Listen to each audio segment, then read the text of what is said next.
d'accord qu'on doit offrir un service à la clientèle impeccable, mais dans les faits, plusieurs entreprises qui se disent offrir un bon service à la clientèle en offrent un des fois assez moyen, voire même médiocre. On a toutes des histoires d'horreur à raconter à ce sujet-là, moi la première. Tout le monde sait ce qu'est le service à la clientèle, mais as-tu déjà entendu parler de l'expérience client? L'expérience client fait d'ailleurs partie intégrante du plan stratégique du ministère de la Famille. Effectivement, son troisième enjeu parle de la qualité des services. Le ministère de la Famille souhaite bonifier la qualité éducative, mais également l'expérience client afin de toujours mieux répondre aux attentes de la clientèle. Connais-tu la différence entre le service à la clientèle et l'expérience client? Pour moi, ces deux termes-là ont voulu dire exactement la même chose pendant plusieurs années. Aujourd'hui, je t'explique la différence entre les deux et je te donne des astuces pour les améliorer.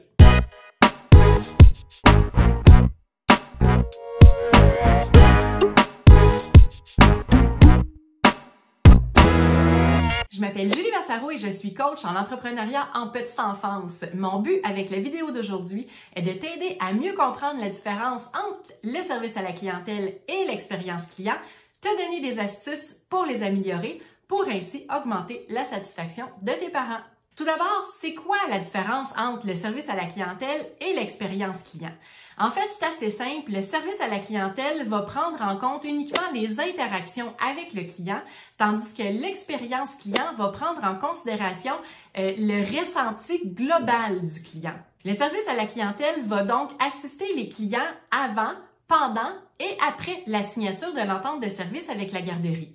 Par exemple, ça va être de faire visiter la garderie, de répondre aux questions des parents et, par exemple, de gérer une plainte. L'expérience client est, quant à elle, plus globale et va venir inclure tout le parcours du client du moment que le client découvre la garderie jusqu'à temps que ses enfants aient quitté la garderie en prenant en considération ce que le client éprouve tout au long de son parcours. Pour te donner un exemple de service à la clientèle, tu peux penser à n'importe quelle entreprise avec qui tu fais affaire habituellement pour soit commander quelque chose ou encore demander une information. Pour te donner un exemple d'expérience client, pense au Cirque du Soleil, pense à une croisière, pense à Disney. En fait, c'est plus que juste du service à la clientèle, ça va vraiment devenir un moment inoubliable, ça va venir créer une expérience qui va laisser des traces et créer des souvenirs. Évidemment, un va pas sans l'autre. L'expérience client est complémentaire au service à la clientèle et les deux vont venir agir de pair pour venir faire croître la relation avec ton client. C'est vrai que les garderies ici vont venir offrir un service similaire, soit un service de garde éducatif, avec des avantages concurrentiels pour venir se démarquer de la compétition, mais encore. Ça va être la façon de venir le faire et de proposer quelque chose d'unique autour de ça. Un univers pour chaque garderie, une expérience pour le client. Je te donne un exemple ici d'un tout autre domaine, juste pour essayer que tu puisses bien saisir et faire des liens. Prenons par exemple 3 hôtels. Le premier hôtel est en fait un motel qui est sur le bord de l'autoroute. C'est la base. Tu peux y dormir, il remplit sa fonction, mais disons que c'est très limité. Deuxième hôtel, prenons un Best Western. Il y en a partout au Québec. C'est un hôtel qui est peut-être un peu plus propre, un peu plus moderne, qui offre peut-être un petit peu plus de services et qui a peut-être quelqu'un à la réception 24 heures sur 24. Encore une fois, ça remplit sa fonction de base et on a un petit quelque chose de plus. On commence à avoir un petit quelque chose de plus. Troisième hôtel, et c'est là que tu vas venir saisir la différence entre le service à la clientèle et l'expérience client, on va prendre un hôtel de la chaîne Fairmont. Par exemple, le Manoir Richelieu ou encore le Château Frontenac. Alors déjà, à l'accueil, tu es accueilli par un valet. Tu arrives là dans un décor enchanteur.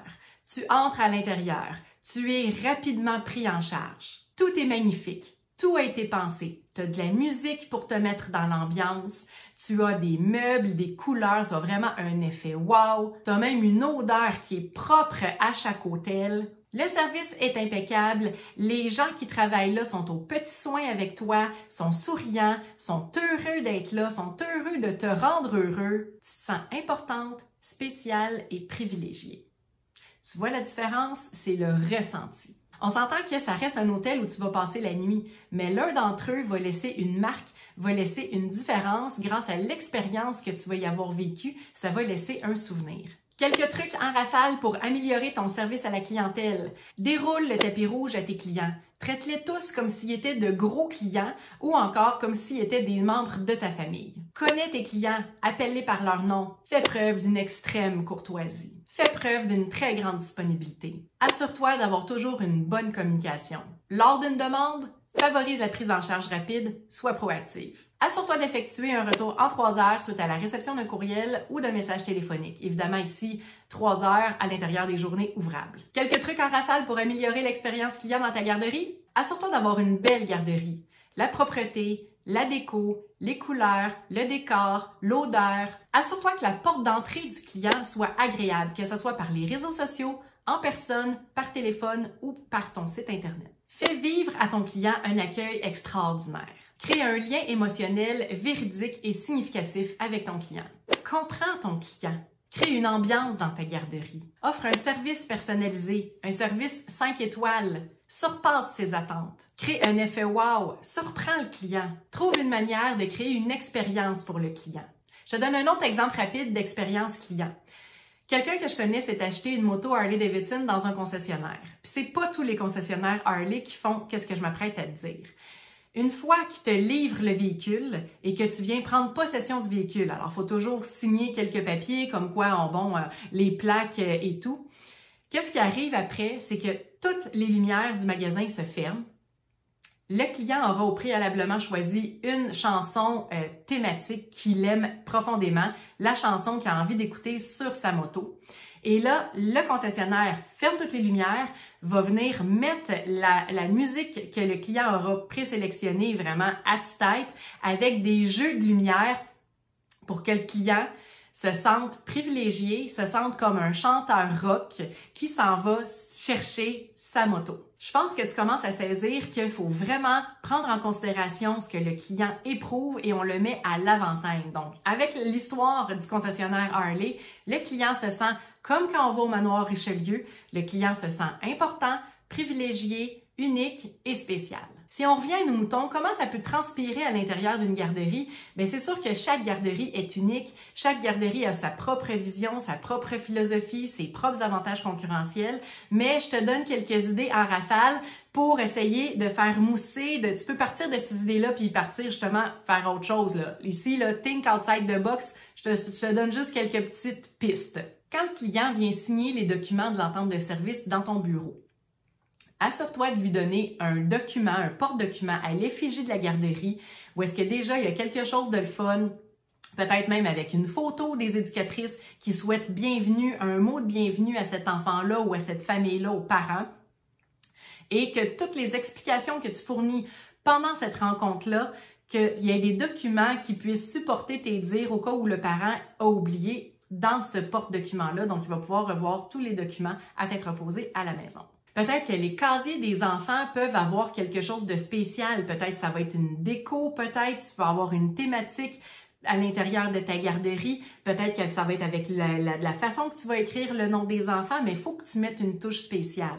Peut-être que tu peux faire un mur de bienvenue, puis qu'à chaque fois que tu as un nouvel enfant, tu colles la photo de l'enfant pour lui souhaiter la bienvenue. Le parent va n'y voir que du feu. Tu peux aussi faire un mur avec des photos des enfants, et ça, je pense qu'il y en a plusieurs d'entre vous qui le faites déjà, où est-ce qu'on va venir mettre des photos des enfants à l'intérieur du quotidien, donc à l'intérieur de la garderie, via un jeu, ou des photos peut-être d'une activité, d'une sortie. Puis à la fin, ben ça, je sais que les parents aiment bien ça, on peut utiliser ces photos-là pour les mettre dans les scrapbooks des enfants. Tu peux peut-être même mettre une musique thématique dans tes corridors. Tu peux faire un spectacle de fin d'année, mais avec une portion spéciale à la fin, exprès pour les parents. Exemple, moi, qu'est-ce que je faisais? À l'époque, je filmais les enfants à l'intérieur d'une journée ou d'une activité ou quelque chose. Je faisais un petit montage vidéo avec une petite musique un peu nostalgique et à la fin de notre spectacle de fin d'année, je faisais passer ça sur un écran géant pour que les parents puissent voir leur enfant dans la vie de tous les jours. La caméra était les yeux des parents qui sont pas là dans la journée pour voir leur enfant vaquer à ses occupations et avoir du plaisir. Les parents, en voyant la vidéo, ils voient qu'ils ont pris la bonne décision de mettre leur enfant chez nous et ils constatent que leurs enfants sont heureux chez nous. Une fois que tu vas avoir décidé des stratégies que tu vas mettre en place pour assurer une meilleure expérience client à tes parents, faut faire une réunion d'équipe pour aviser de ces stratégies-là et s'assurer que tout le monde soit au parfum de la situation et sur le même diapason, parce que c'est pas une personne qui va faire un service à la clientèle ou une expérience client, ça va être vraiment l'ensemble de l'équipe. Dernier petit truc, oublie pas que tu peux faire passer un sondage sur la qualité des services de la garderie aux parents une fois par année pour pouvoir t'inspirer de leurs réponses, pour pouvoir toujours t'améliorer. Pour plus d'accompagnement, pour améliorer tes pratiques de gestion, ta clarté entrepreneuriale, pour optimiser et faire prospérer ta garderie à son plein potentiel, tu peux visiter ma chaîne YouTube à mon nom, Julie Massaro, en sélectionnant la playlist Garderie existante ou encore visite mon site internet au www.juliemassaro.com. À bientôt!